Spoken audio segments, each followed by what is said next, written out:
Once you get far enough along, you realize there is a real world versus a delusional or a bent world.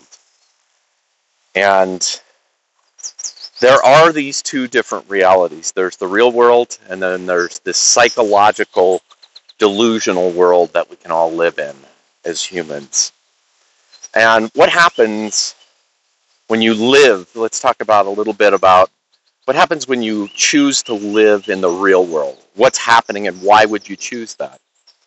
Well, it basically makes you bulletproof to the world, meaning that basically living in the real world is just accepting reality as it is, and then living with the function of reality and in reality. And psychologically, you are bulletproof to things that might come up, things that might change, new information you can add to it.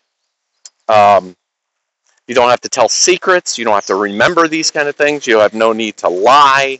There's just all of these wonderful things that happens being in the real world. So, the real world is great, he says.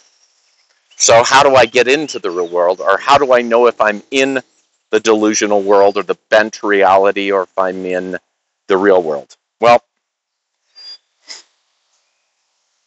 a really easy thing to understand is that if you move in time and space by being offended, meaning that you are motivated by being offended by something, and then you go out and try to change it. That's oftentimes a sign that you are not living fully in the real world.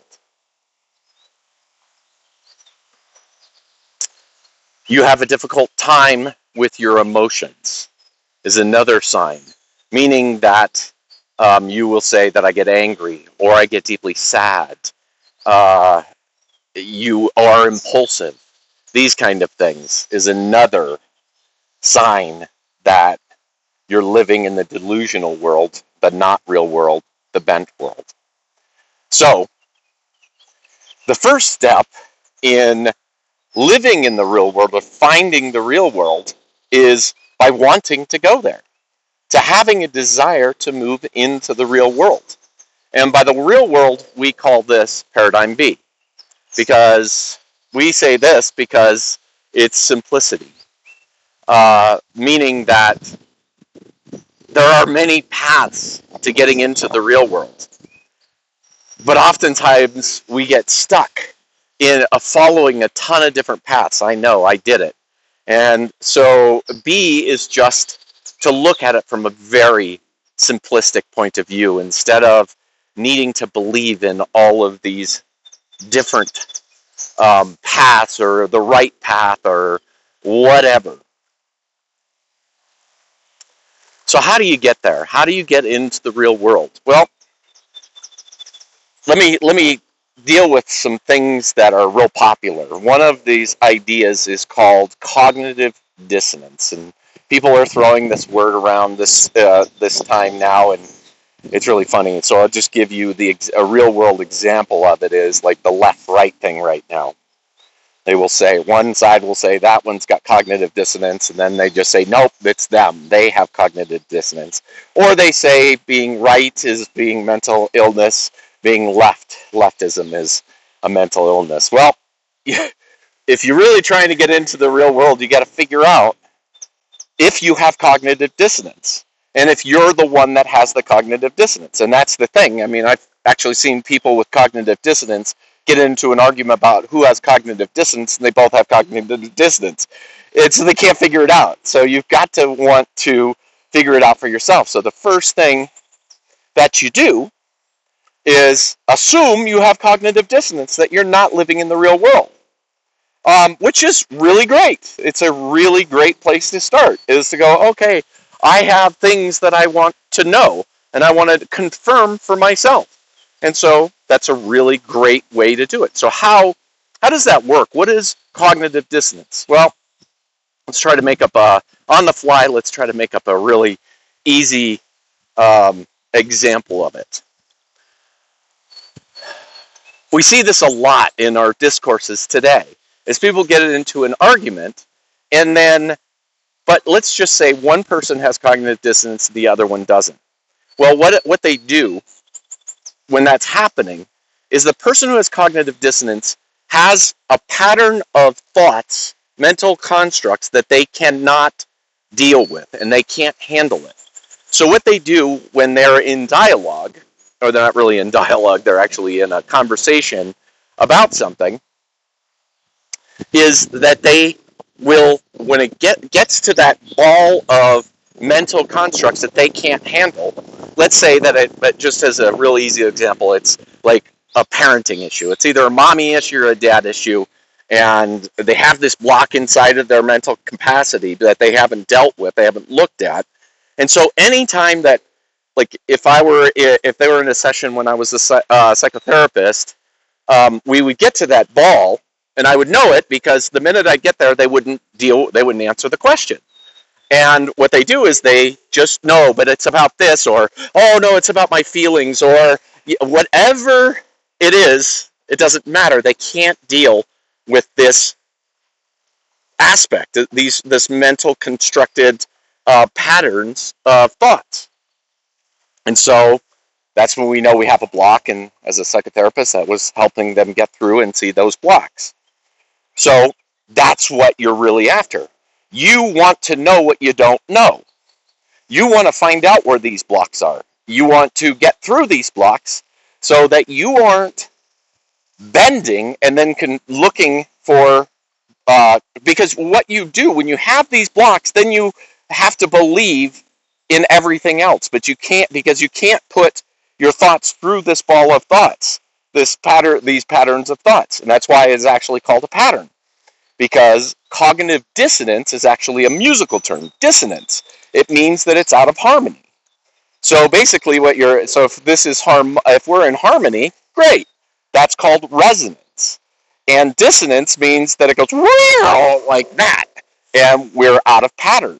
And that's all you're doing, is you're trying to get into pattern with all that is. And all that is the real world, the actual real world. You accept all aspects of the real world. And so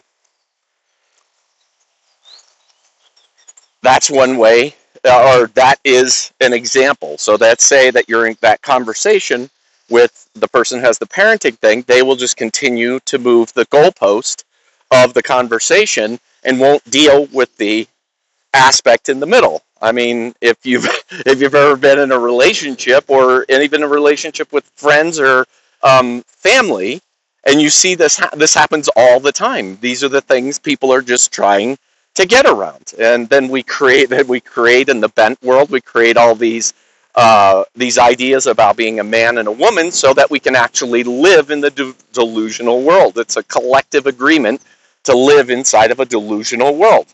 That's another big topic. I'm not going to hit on this one because I don't think my hand can handle holding my phone this long.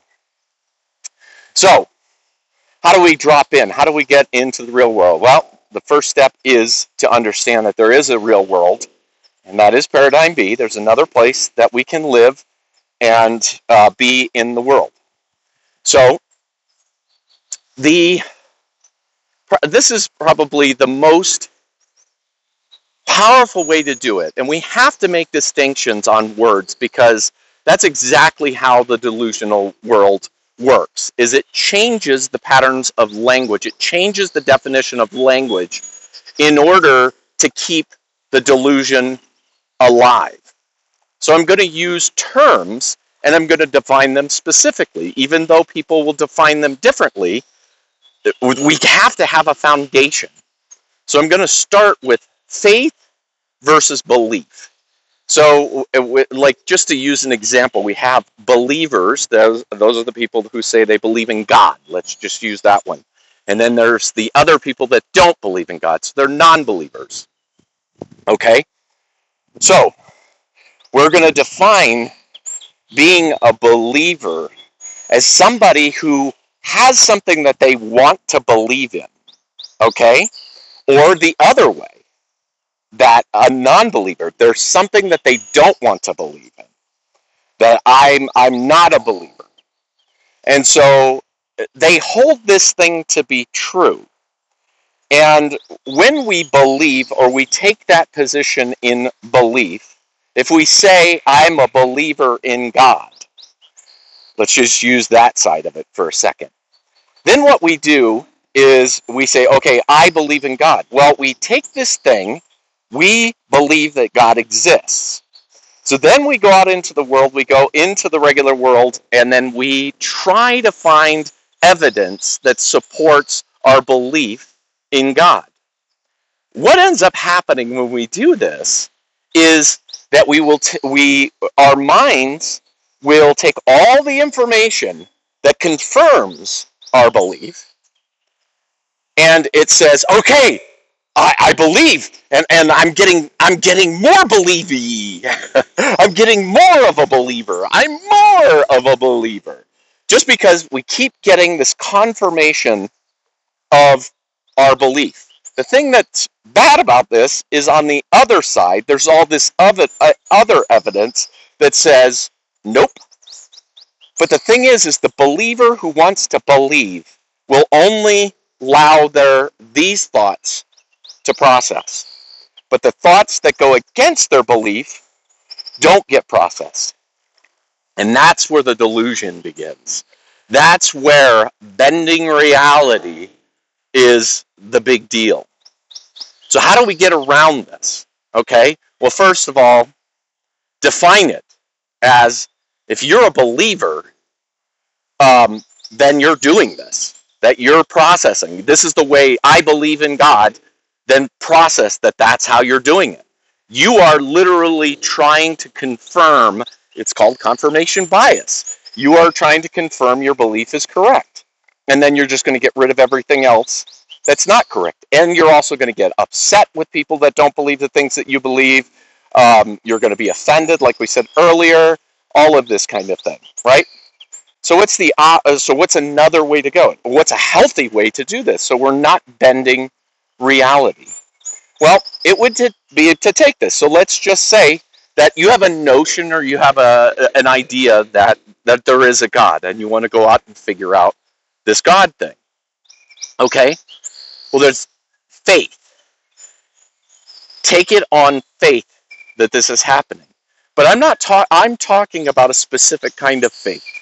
Because faith is also another word that just gets diluted and turned and whatever else. I'm talking about faith. And I'm talking about the walk of faith. Okay? And the walk of faith is between certainty and doubt. Okay? So let's go back and see how that works. Our example. So if we want to believe in God, we instill that seed. We're doing is seeding our psychology, or yes, and our psyche. Okay, I believe in God. Now you can go out if you're doing it by faith, then you're doing it as a walk of faith. So what you're doing then, as you come into new data, it might make you feel doubt.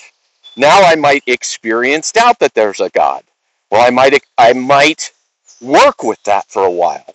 That might be a season of my life, is this doubt phase. And that's usually what happens in a walk of faith, is that there are massive periods of doubt, but then something reignites you to believe that this thing is true. So now you begin to feel certain about it and you start to collect data. But now, instead of having this, I've got all this data that God is real, you've also got the questions about God. So what you're really getting, and let's just say that you figure it out. Like, you spend your life and then you get to this point where you're just like, okay, I got it. I took the walk of faith. I walked many seasons between doubt and certainty. Well, what ends up happening is you have doubt, which is like you don't believe. You're not going to be believing. And then this certainty is that you know.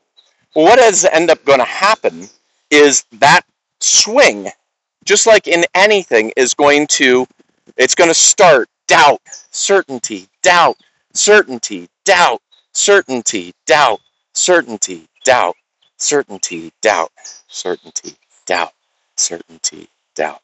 And you're not just going to put your foot down and say, I believe there is a God. There is a God.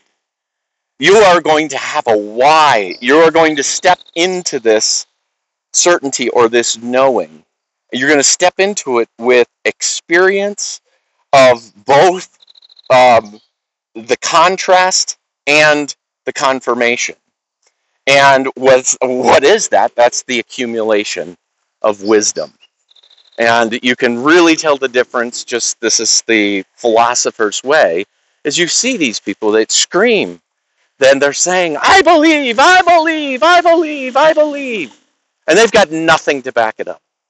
And they get mad when there's the non-believers. Well, there's the other side of this too. There's the non-believers, and the non-believers will be so certain about their non-belief. And they are in the same category. They're the atheists that just find all the holes in religion. They don't find the patterns because non-believers are usually not looking for that kind of thing. They are not taking a walk to find out whether there's a God or not. And so you can tell it's really what we're looking for is maturity. We're looking for, what is your basis? What's your basis? Like, I'm thinking of a conversation with somebody from a particular religion, and they had just found this religion and they were certain about it, and they wanted to compel me to take part in their thing. And I was like, wait a minute, I'm 52 years old. How old are you? You're like 30. Okay? And you've been in this belief and you just figured it out and you're happy. Never once asked me, are you happy? Because that was the thing. It's like, why should I start taking on your thing if I've already got the thing that you say you've already got? So usually people that are living in the real world don't have any reason to scream at anybody. They don't need to say everybody needs to be a believer, everybody be not be a believer, because they actually know that the beginning of a walk of faith is really that path, and that's where people living in the real world don't have to engage. They just don't have to engage with those patterns.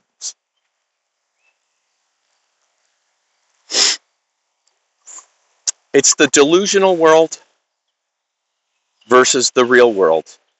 In the real world, we can handle everything. We can handle all the information. We can handle the non-believers. We can handle the believers. We can handle, when things change and when things shift. Whereas people that are living in the delusional world don't get that. They don't understand it. Here, and let's just go back and look at this: the believer versus somebody walking faith. The believer has nothing to do with humility. Humility is not part of it. They are not humble whatsoever, even though anybody can pretend to use these virtues. It is arrogance. They will stomp their feet, say they believe, this book is correct, this is the way it is, and you could just be, and that's the interesting thing, is people can believe themselves to be courageous because they just hold a point of view, and all they're doing is taking a bent piece of reality and holding on to it and moving forward. And then we all have these stupid collective agreements where we say we need to respect everybody's belief. It's like, no, I don't respect that. Sorry. That's not going to happen.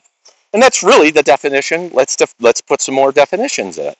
That's the definition of arrogance. Arrogance is coming to a conclusion without the use of humility. Like the true use of humility. It takes humility on a walk of faith. Because one day you might wake up and something is going to go completely counter to what you thought you believed. And it's humbling. And it's also humiliating. Get it? humiliating, the basis of humility. And so believing is a very arrogant way of interacting with the world. And this is the beginning. That might be the beginning of a walk of faith. But in our culture, if we have collective agreements where we say that arrogance is okay, and that's what's happening in the American culture right now, is that we're giving a lot of people that obviously have cognitive dissonance, we're giving them lots of credit just because they're loud. They've taken their bent ideas in reality, their delusional ideas in reality, and we're saying, oh, we got to respect everybody. We got to respect everybody's belief. When they're not, they are not becoming wise. They are not collecting more data to add to the collective agreements. And so what can we do? Well, we we can walk, we can take this walk ourselves. That's the thing, is we cannot get people who have cognitive dissonance don't know they have cognitive dissonance. Okay? Um, this is not something, this was an aspect of my path, was that I figured out that there were things that I didn't know, and it was because of stories that I had told myself and beliefs that I had held. And then I ironed those out. And the only way that was going to ever happen was finding humility. If you do not find humility, you will not live in the real world. It's an impossibility, or at least I don't know of any way to do it other than a miracle. And I believe in miracles. I mean, I have faith in miracles. Gotcha. Um, so it's the basis. Paradigm A is really the place we play before wisdom. Paradigm B is wisdom. But the thing is that we need to understand that paradigm B exists. And in our culture, that's not where our attention is. That's not what's important. In our culture in the United States, it's about political wins. It's who's the gooder person, the bester person, who has more empathy, who's got more tough love, who has more freedom, who has it's all playing, and that is what is so difficult, is that until we start getting traction moving from paradigm A to paradigm B, like the collective culture will just stay in a pre-pubescent psychological stasis. And what paradigm B is offering is the real world. And it's not saying that you're going to wake up tomorrow. It is just saying that this other world exists. It exists on experience. It exists without arrogance. It exists with humility. It exists with magnificence.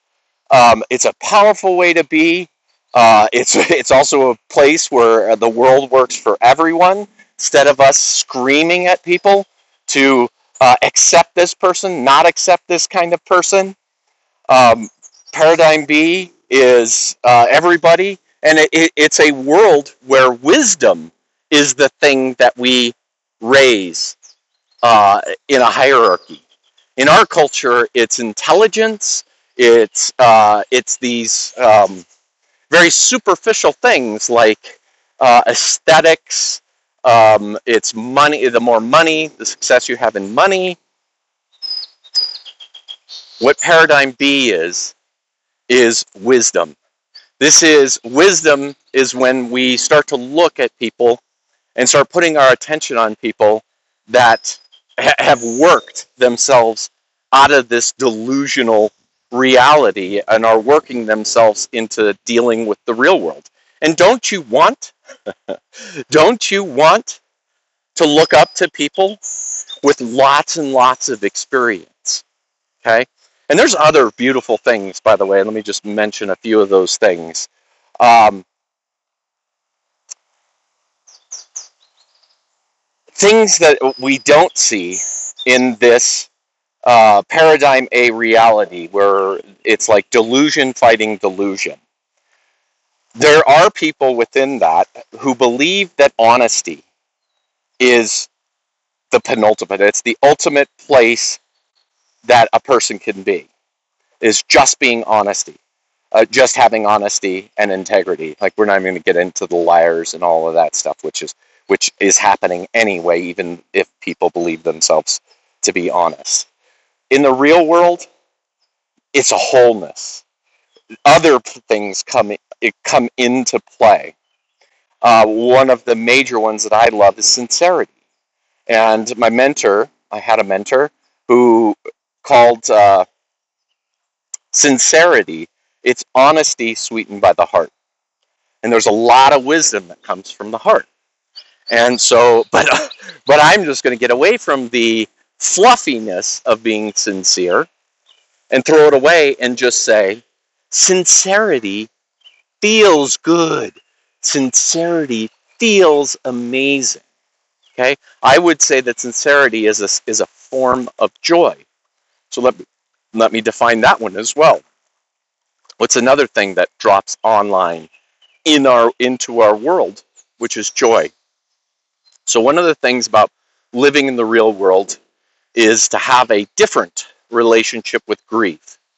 Now, in paradigm A, basically what people do is they pass their pain along. They pass their suffering along, and they just make it into it's just hey, I can't handle this, so they can handle that. And this is where paradigm A is right now. It's like, it's where everybody has to get, if anybody feels a piece of harshness of reality. It's this, like, one of the examples is this idea of safe spaces, like creating safe spaces for people. Certain kind of people need these safe spaces.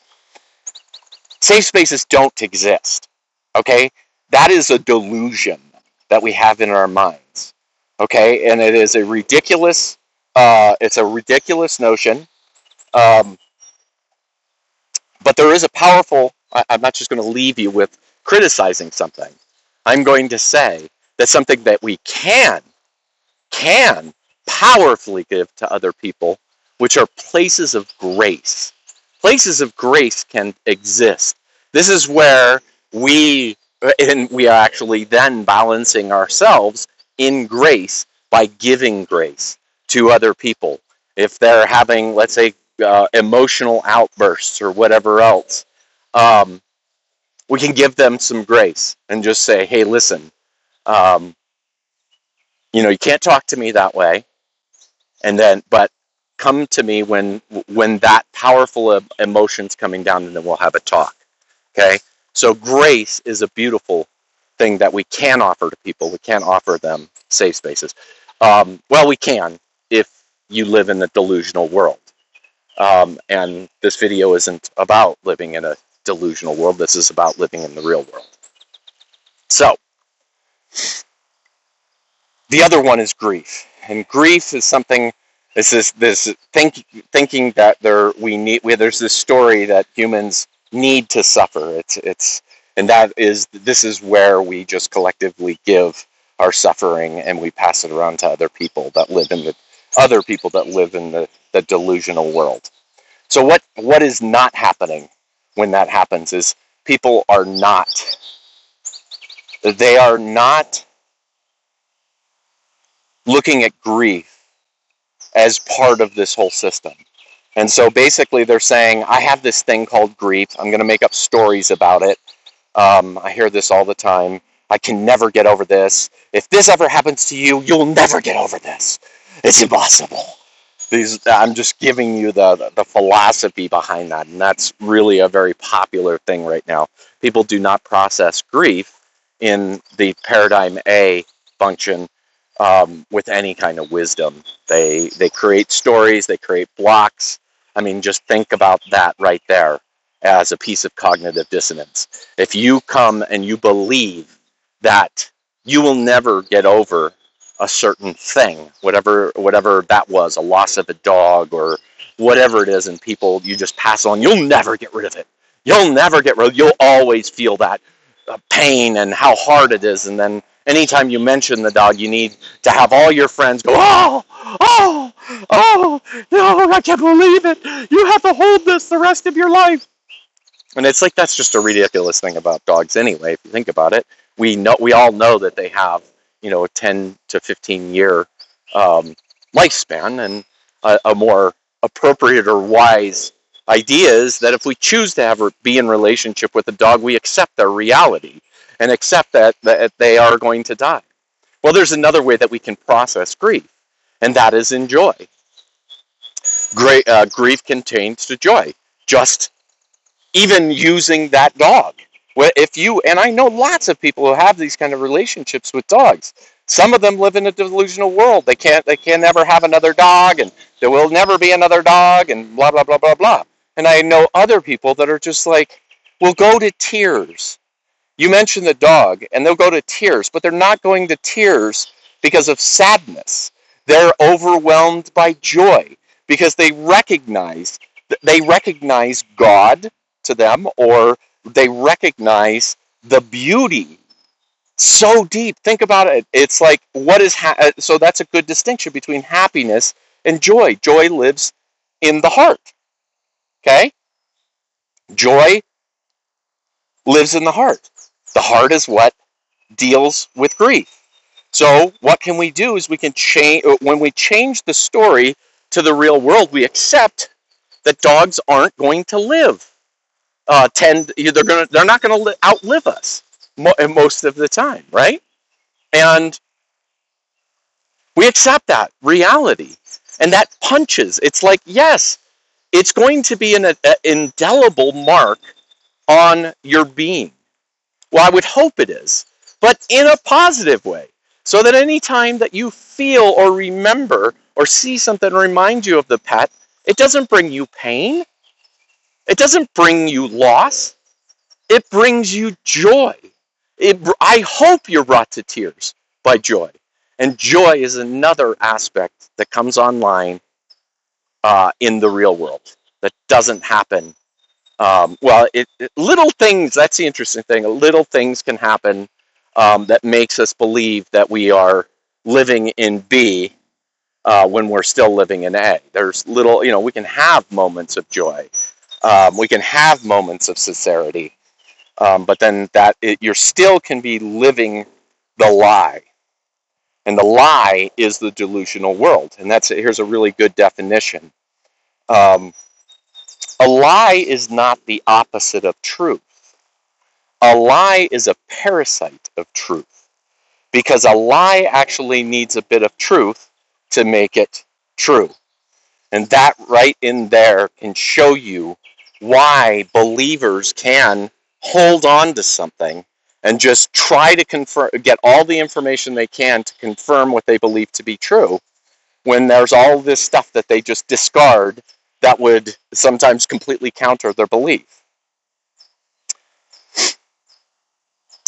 And that's the thing, is that you have to realize, you have to want to know if you're living the lie. And when you truly know that you want to live in the real world,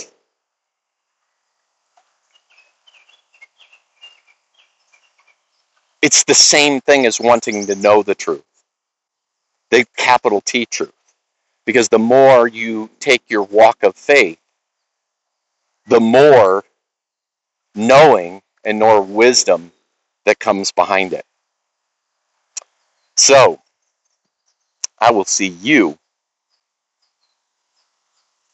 in the real world. Love you.